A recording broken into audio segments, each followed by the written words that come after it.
The Wild's second open beta ran over 2 weekends in February prior to the game's release at the end of the month. For all intents and purposes, it was the same as the first beta, with the addition of the Gypsaros hunt, and of course the flagship hunt up against Arkveld, as well as the training area in the base camp. That of course means we've got full breakdowns and guides of all of the weapons. We're going to be diving into Lance over here. I will also be doing a master guide of all 14 weapons. Check that out when it's up if you're interested in the others. If you enjoy my videos, you can join the 20% of returning viewers and subscribe for more Monster Hunter guides. But honestly, just watching them is support enough as well. Introducing the Paladin frontline boxer weapon, we've got the Lance, providing the best blocking and counterplay of all the weapons. Do keep in mind that this is getting significant changes from the beta to release, so upon release some of this might be out of date, but I'm going to be doing up-to-date ones anyway. Your basic triple thrust combo string is with the triangle or Y button, executing a string of lateral mid thrusts, with the third being more powerful than the first two, ending with a powerful triple thrust combo finisher. Your basic charge counter combo is with the circle or B button,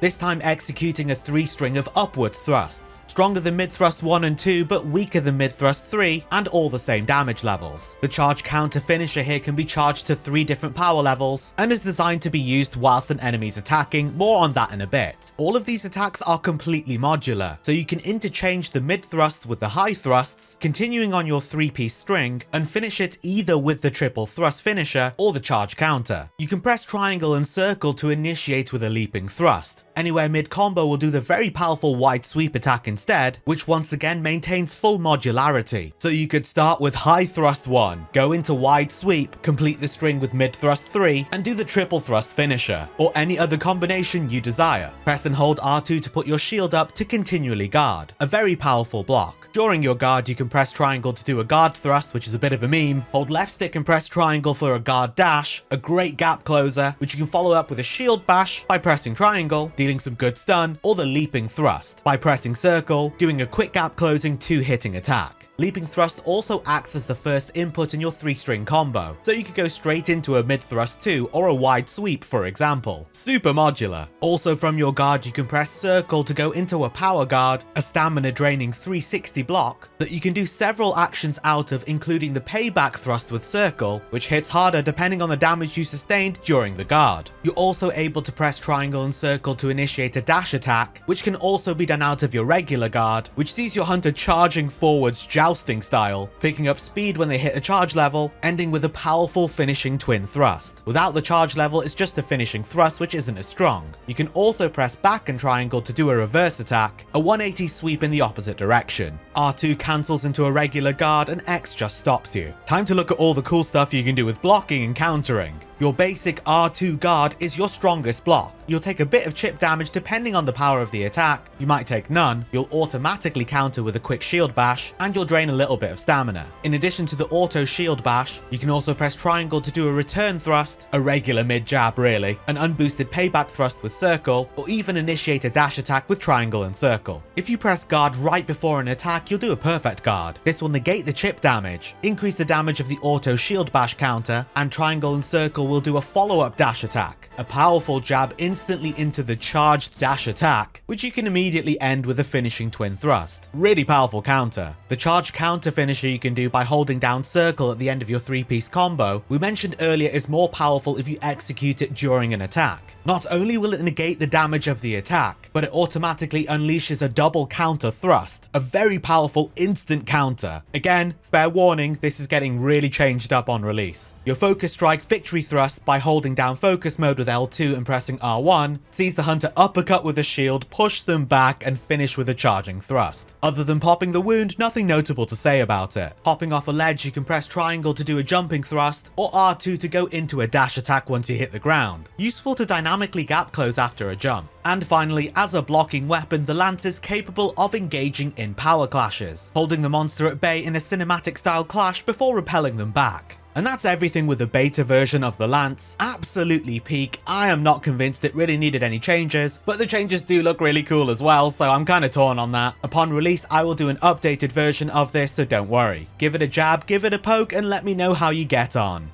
As mentioned, I'm going to be covering all 14 of the weapons in a master guide and in these individual breakdowns as well. If you're interested in those, keep a lookout for them. Join the 20% of returning viewers and subscribe if you want to catch more of my Monster Hunter videos. But until next time, I'll see you in the Forbidden Lands.